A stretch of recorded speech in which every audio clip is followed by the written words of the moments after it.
I'm an investor since 1998. I got a franchise in about 3 years ago. I own a real estate brokerage here in Columbus, Ohio. Started that in 2001. We managed 540 units, and in walked this my DA, which is Jeff here. He's on the call, and you need a property manager. And he said you should be doing this, and I said I don't have time. And with after he showed me a couple deals, I got somewhat interested.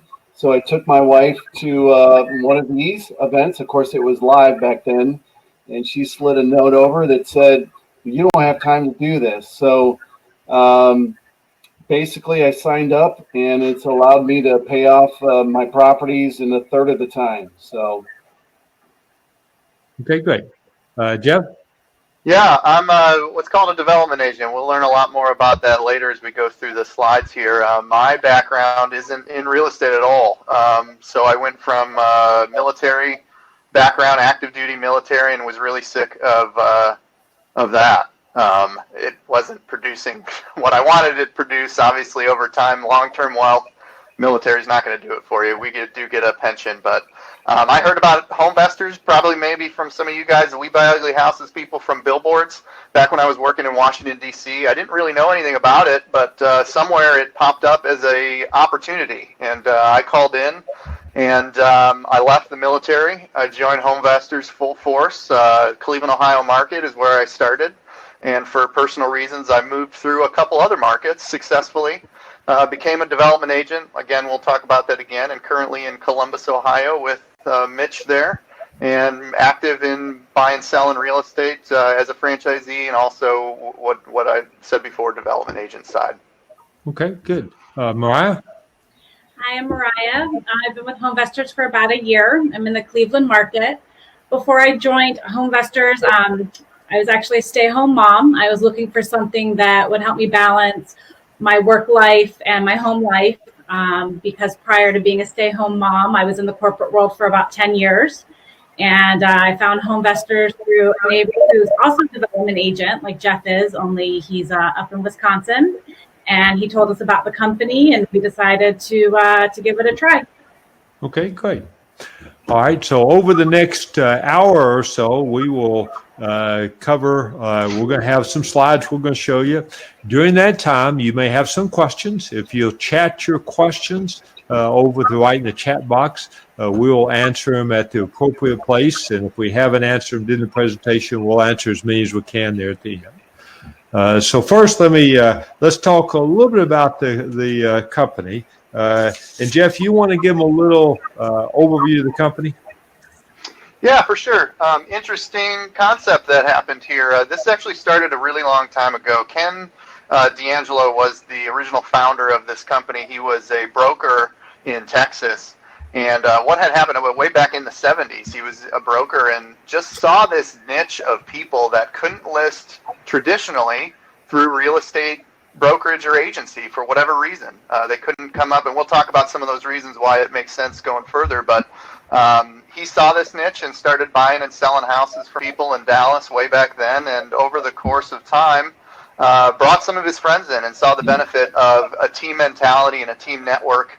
Put that money together in a big pot, and they started putting advertising out there, buying billboards, and they were off to the races then. You can see on there, started franchising in 1996, and today we're in 170 markets. I think we're over 1,200 franchises now, David. I could be wrong on that, but 1,100 franchises to date. We bought over 100,000 houses, and in 2019, 1.7 billion of property we have actually sold. A little bit of background on the company.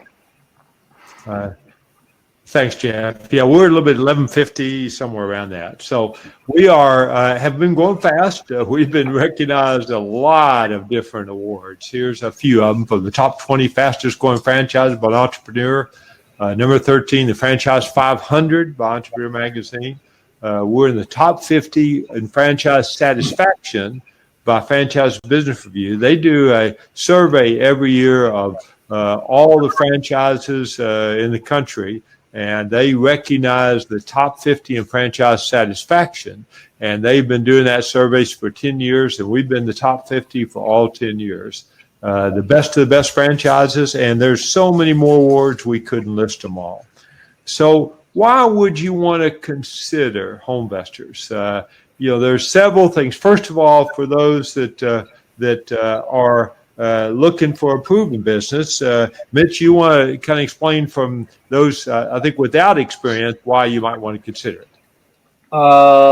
Without experience? Oh, no, with experience. You had experience, didn't you? So go ahead. Well, I'm pretty active in the property management world, and I was getting a lot of calls from owners about where are the off-market deals. So, in this market, you're struggling to find deals. You make money the day you buy it because you buy it right. So financing is always tough, especially when you're starting a new business. If you don't have a history in that business, HomeVestors offers a lot of different lending for active investors like us. Also, it is a real business, even though I have a business up and running. This is a division of what I do, and I can offer properties, either put them in my rental portfolio or offer them to my owners that I have, and that's really nice for me.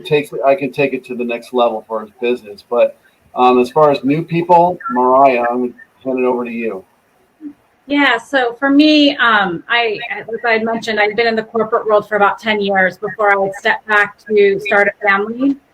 And even when we stepped back to start a family, I was still wanting something. I was still looking for something. And what I love about HomeVestors is that it kind of gave me everything I needed that goes along with a big company and a big corporation, but I could work it around my family schedule, the needs of my child. My husband travels. And so for me, HomeVestors was a really good fit in that it gave me the structure and it gave me the systems and the tools in place while allowing me to have the flexibility to meet my family's needs. Okay, good. Cool. We can go off to the next slide. I'll take this one. Why consider HomeVestors? I'll tell you my experience here in a second, but the big problems out there is steady lead flow coming in, and also, again, like I said, the funding part of it as far as buying it and repairs. I run a business that is, there's a lot of moving parts. And I didn't have time to figure out advertising. I wanted, for me personally, I wanted to write a check and I wanted the phone to ring. So that was important to me. And also the brand. When I walk into a property and I say, hey, have you seen our billboards? All of a sudden, it gives the seller comfort that they're working with a trusted brand. So, because we've been around so long and done so much. So I would say a nice bonus of joining HomeVestors has been the camaraderie and the support. We're in the middle of a conference virtually right now for all of us, and it's been really cool to reconnect with everybody. And that was just a side bonus. I thought I'd throw that in there. So good. Thanks, Mitch. Yep. So what do franchises do? Because we always have the question, what is it they do? Literally, our franchise, each of them independently owned and operated. But what happens, sellers call franchise directly from the ads. They ring on your phone. They come directly to you in an email or a text. The franchise then sets the appointments with the seller to go see the house. They make the offer on the house. And then if it's accepted, the franchise actually buys the house. And then they can sell it as is to another investor. They can fix it up and retail it. Or they can keep it as a rental property. We typically sell almost half of them to other investors, as is. They fix and retail 40%, something like that, and they keep 10 to 12% as rentals. But the mix of that may vary based on your market and based on what your resources and what your goal is for your business. So does it work? Our franchise, our advertising generates over 16,000 leads a month. people calling, wanting to sell their ugly house. In the past 12 months, our franchise purchased over 12,000 properties, and they sold over $1.7 billion in real estate. And our franchise owned over 15,000 cash flowing rental properties. So yes, does it work? It absolutely does work. It's been working for over 20 years. It's worked through the COVID. It's worked through all of it. We'll talk about that later. And let's talk about a little bit about our business in times of trouble, because our business does well. It does well in good times, but it does even better in times of challenge like we have right now.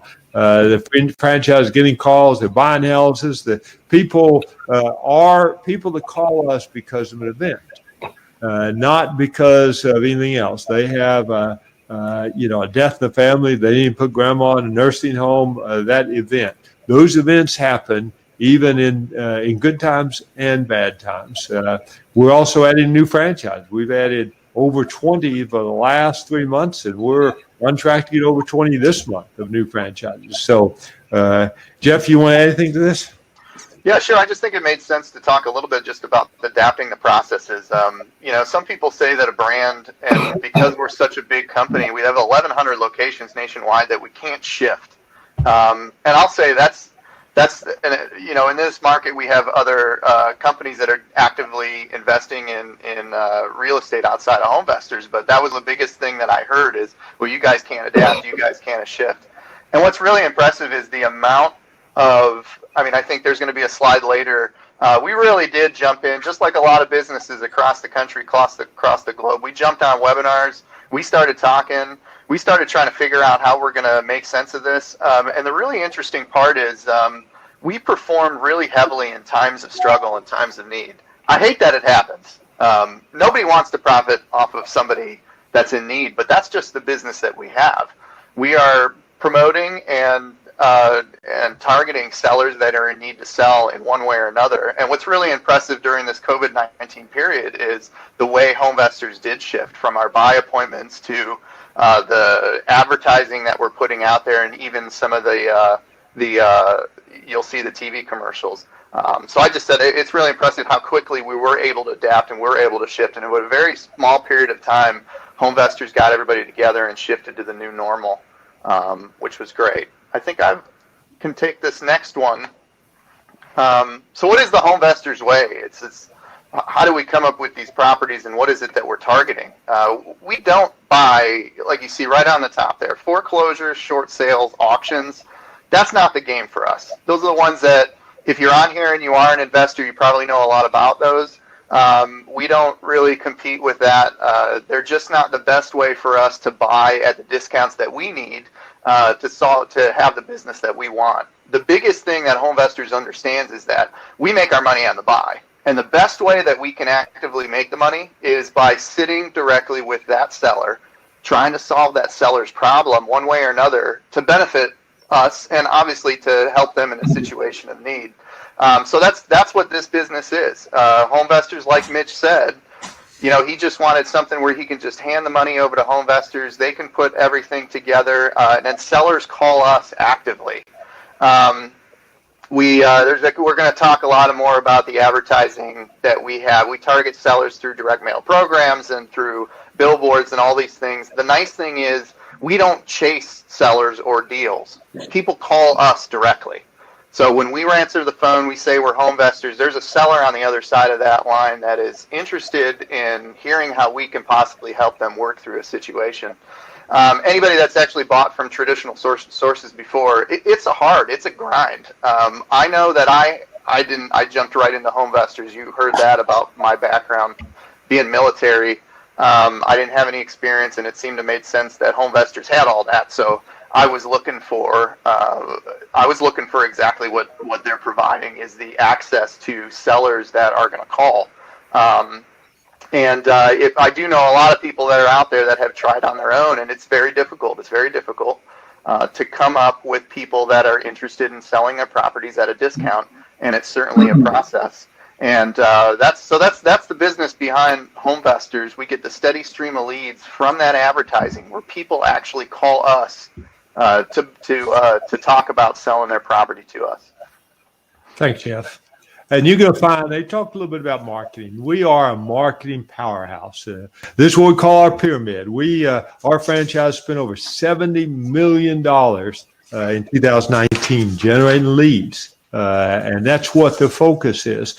The result we want from all is our franchise do TV and radio, and billboards, internet, all the different parts of it. Yes, the direct mail in there, but the whole focus of it is making that phone ring and having people that go to the web and fill out a form. That's what the goal. Now, it all starts at the bottom, what we call that marketing pyramid. The base of it is the direct mail. Let's see, Bitch, you want to talk about direct mail? Sure. Thanks, David.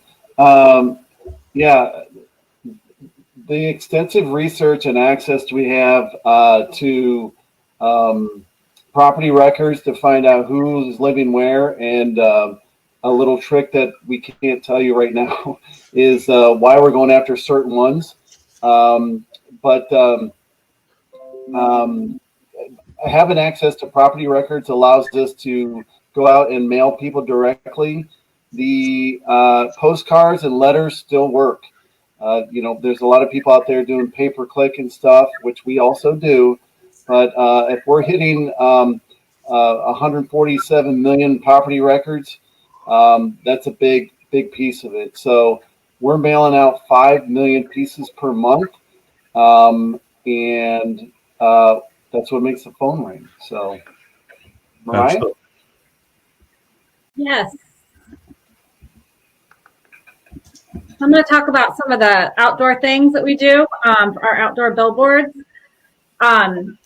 In addition to the mail, the billboards are really nice because it provides marketing and branding that a lot of other investors aren't able to access through what they're doing. We come together as a collective ad council and pool our resources, and it allows us to create this brand that people drive by. As you see on our slide there, 2.4 billion impressions in the last 12 months come from people driving by and recognizing our billboards and recognizing from them and who we are. One of the things that I find interesting is when I go out on bike calls and I talk to people, a lot of times you can say, have you seen our billboards? And the answer is usually yes. And so that's just a great name recognition, just a great brand that we have standing behind us when we get to go and see homeowners and meet with them and talk to them about their properties. And that's something that you wouldn't get otherwise if you're not able to create this brand.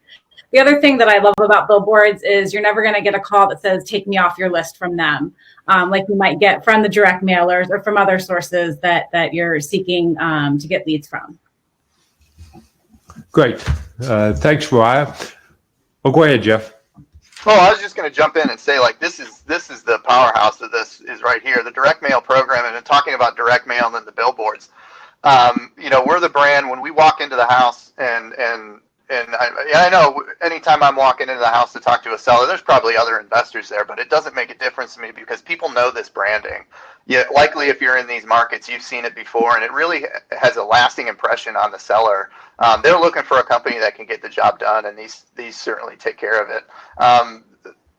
Concerning the direct mail program and then these billboards, everybody's doing that direct mail stuff. This is where, and then certainly the next slide with the video, this is where we become a significant brand, and it makes this franchise really exciting. Doing that direct mail stuff. Okay, great. And I'll tell you what, you've heard a lot about the COVID and what we've done. We have, you're going to find when you have a full marketing department, they can react quickly. This is just press interviews local franchises had that were shown because of us buying houses even through this crisis. We had online within days landing pages talk about how we buy virtually.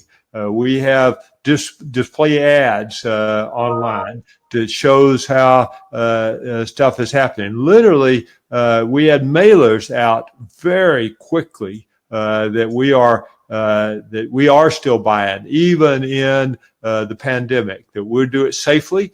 We do it whether it's virtually or if they want us to come to the house, we will do it, but do it safely.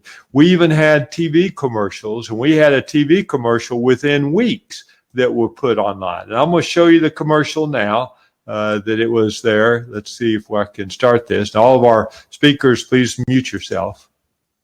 We've all had to make a lot of changes lately, haven't we? One thing hasn't changed. Homevestors, your local We Buy Ugly Houses people, can still buy your problem house quickly for cash. We can visit in person, practicing social distancing, or now we also offer video consultations, whatever makes you most comfortable. We became America's #1 home buyer by helping homeowners in times of crisis. And our commitment to that is one thing that will never change. If you need help with a problem house, visit WeBuyUglyHouses.com. So that video literally was in a lot of markets across the country very quickly after this started. And so that's another thing we do. But our advertising is it's national in scope, but it's local in implementation. And Jeff, there's a question on there, and maybe you can cover I see that. You see David had a question about how our call is divided among franchises. So make sure and cover that in this section. Yeah, this is a great place to talk about that, because we are such a big company nationwide, but we are, the local implementation of this. So each market, and let's talk about Ohio specifically. We have Cleveland, we have Columbus, we have Cincinnati, we have Toledo, we have Dayton. Those are the markets. If you're familiar with other franchises, normally you don't have the entirety of that market. But the way that this works is really exciting. We all pull our money together as what we call an ad council. So within Cleveland, I believe we have 13 franchises in Cleveland. We have 11 franchises in Columbus, and I'll talk about Columbus specifically because I'm there. We've got 11 locations here, and what happens is all of our businesses, we have different impressions of how many houses we want to buy in a year. We'll probably talk a little bit more about how we come up with that and what the numbers are behind that. And if you have questions, it's certainly something to get with us after the program and talk a little bit more in depth. But I know how much I want to make in a given year, and I know how much that it takes me in houses in order to make that. Everybody has a different idea, a different model. Whether that's 5 houses, 10 houses, 15, 25, 30, going all the way up to 200. Our best franchises across the country doing 200 houses a year. That's a lot of houses. I don't need to do that many houses, but I know how much I want. And we know, and we can target how much in advertising we need to spend in order to buy the number of houses we want in a given year. So what happens is all that money goes in a big pot over to Homevestors, and Homevestors has this really impressive lead routing system where when a seller calls in, it automatically routes to the next franchisee that's in line based on their advertising spend. So if I want to do 50 houses in a year and we got one guy that wants to do 10 houses a year, I'm going to get that many more leads relative to the amount of advertising that I'm spending. We pull that advertising together in order to have maximum exposure of the advertising out there. I can't buy a billboard all on my own, but with a group of friends I can do it, which is great. I can't buy TV on my own, but with a group of friends I could do it, and we all benefit from the advertising that we pool together. It says right there, leads distributed pro rata to franchisees based on advertising and investment. And again, that's going back specifically to how much business do you want to do in a year. Homevestors has great systems we're going to talk about that shows you all that data, shows you your entire ad council that we talk about, and then you can really easily figure out how many homes you have to buy in a year to make that. Okay, great. And then here are the markets we're in Ohio, and they let me know as we were coming on line that I don't know my geography very well. That Cincinnati's also in here, so I left them out. They bought almost 100 houses, I think. So it's in this group in Ohio, Jeff, you bought well over 400 houses. You want to talk about that? Yeah, that's pretty impressive for somebody that we go from not buying houses. Active duty military myself to be able to put some of these numbers on here. Union County, if you guys in Columbus see Union County, that's actually within the Columbus market, so that's not a separate territory. The cool thing about this is, we're only limited by diminished returns on the investment. I'm sure there's people out there wondering, okay, so how much can I spend? You know, doesn't it? What if we have more and more franchisees and the pot grows bigger and bigger and bigger? Well, we know, and HomeVestors knows, that that's a great thing to a point. We have a ton of runway here within all of these markets to add more franchisees. And it's a huge benefit for us as franchisees ourselves, because the more money we have in that pot, the more advertising we can get out there, the bigger of a brand we are, and the better it is for us on our numbers to be able to buy properties. 340 some houses in the last year throughout all of these markets. We've got a ton of runway to grow on this. All the franchisees work together as a group, like we said, within an ad council. And it really is a team mentality that's going to allow us to all be successful together. We always say, HomeVestors is tracking that top number as far as what is that diminished returns number. We all know what that number is, and we're trying to get up there as fast as we can to be the most effective we can within our marketing. Now, David asked, what's the spend lead purchase relationship? And David, what it is like if Jeff and I were both in the same market and he does 10,000 advertised and I did 5, he's going to get twice as many leads I do, and they automatically rotate to him, and then he buys the houses. So I hope that answers it. So go ahead, Jeff. Is there anything else you want to cover on this? Yeah, there is a question about that, and maybe that's, as like I said, Emmanuel is asking a question. As a customer who wants an investment property, how do I buy through HomeVestors when your company equally buys for itself? Wouldn't I be competing with HomeVestors? And this is good. Maybe I should take a step back on this. So all of our franchisees are individually owned and operated franchisees. That means I have my own LLC that is under the national brand of HomeVestors. And what happens is I buy houses for myself. I think there's a slide further, David, that does talk about the percentages and how that works, but I am the one that's actively buying these properties under the HomeVestors brand. It's my own LLC that's purchasing it. So when a seller calls in, it gets distributed round robin to that next franchisee that is in place. At that point, we go out on the appointment, we meet with the seller, we try to figure out if there's a way that we can have a win-win situation between us and that seller. Obviously, we're in it to make it a profit. If we buy the property, I buy it into my own LLC. It's a sole owner LLC that I own. HomeVestors only has the right to the royalty fees that are due to them, and I think David will talk a little bit more about that. Hopefully that answers the question. You're not competing with HomeVestors, you're buying houses for yourself. And I think there's a good thing right now to talk about rentals, long-term rentals, or is there another slide down the road? Yeah, we can do that. Just now, and there's a couple questions in there about the cost and the profit and all that. We cannot go into profit here. We do not have was item 19 or something. So we are excluded. We cannot talk about profit, and we cannot talk about what the profit is there.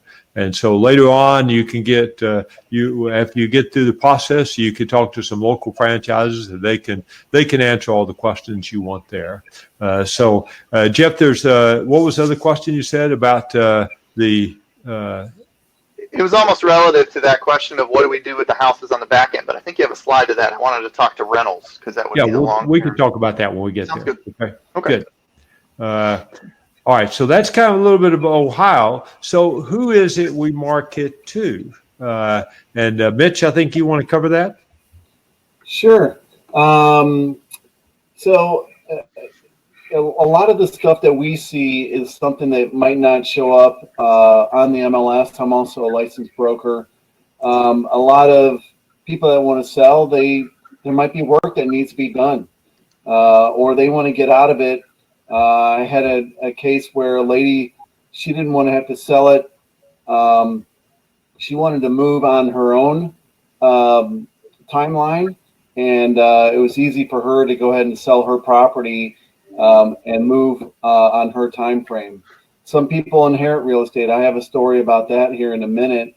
So, I get a lot of tired landlords that hire me to manage it, and when they're just tired of, they want to get out.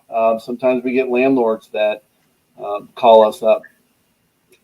Some sell, and we've been running some commercial stuff lately to get rid of some of their commercial properties to go invest it in their own company or whatever. So if we're selling it for investment situation, but a lot of times it's not necessarily even an ugly house. It might be an ugly situation. So that could be divorce. We run into hoarders a lot, and they just want to sell their house quickly. Some people, they're embarrassed to have people in their home, so they know that they can't show it. The one example I had, a lady called us. It was an older couple, I should say a little bit older than me, in their 60s, and they inherited a property from their uncle out at Buckeye Lake, if anybody knows Ohio at all. But it was a lakefront property, and I met with them, and I'm like, what's going on? And well, we plan on fixing this up. And I'm like, well, how long ago did he pass? And she said, well, it's been 2.5 years since he passed. And, he's still got, it was like he just left 3 days ago. Nothing's been touched. And I'm like, what are you waiting for? She goes, well, we just can't make it there. It's an hour away, and we want to make it there. And they were relieved that we were going to take the property down and do something really nice to it. We're about done wrapping up the property, and she wants pictures of how it turned out, but she just wanted to get out of the situation. So, but yeah, that's who we're getting properties from. Mariah, do you have a story too that you want to add on to that? Lots of stories. No, one that sticks out in particular, I had somebody here who lives in the Cleveland area. He actually received one of our letters